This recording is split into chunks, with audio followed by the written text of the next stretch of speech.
Welcome to the Fauji Tactical Lab. तब प्राचीन भारतीय रणनीतिकारों के पास एक और तरीका था। दुश्मन को वहां मारो जहां उसे बिल्कुल उम्मीद ना हो। हम बात कर रहे हैं रात के हमलों की और गुरिल्ला युद्ध की। हाँ, गुरिल्ला युद्ध। ये उन छोटी फुर्तीली सेनाओं की कहानियां हैं जिन्होंने बड़ी और स्थापित शक्तियों को चुनौती दी। बिल्कुल। इसमें महारत हासिल करने के लिए इलाके की गहरी समझ होना बहुत जरूरी था।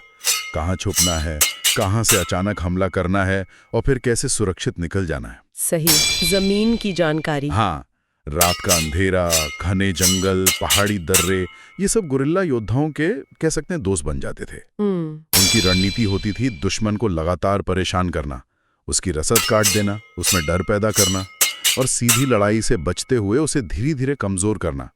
ये अचानक होने वाले हमले बड़ी सेनाओं के लिए बहुत ज्यादा हताश करने वाले हो सकते थे। और इस रणनीति के सबसे प्रसिद्ध नायक निस्संदेह 17वीं शताब्दी के मराठा शासक शिवाजी महाराज हैं। हाँ, शिवाजी महाराज। उनकी कहानियां आज भी महाराष्ट्र और पूरे भारत में प्रेरणा का स्रोत हैं।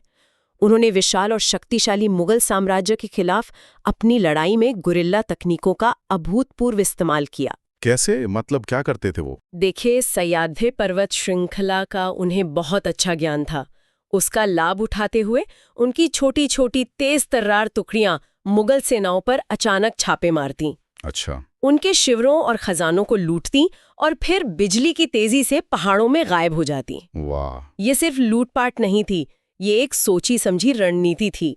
इसका उद्देश्य मुगल प्रशासन को अस्थिर करना, उनके संसाधनों को खत्म करना और अपनी सेना का खर्च चलाना था।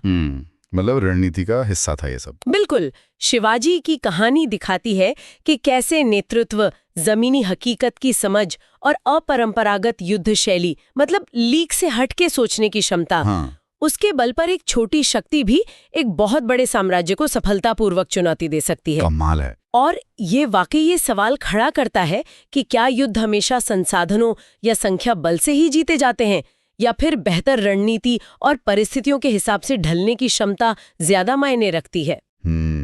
ये सवाल तो आज भी उतना ही प्रासंगिक है।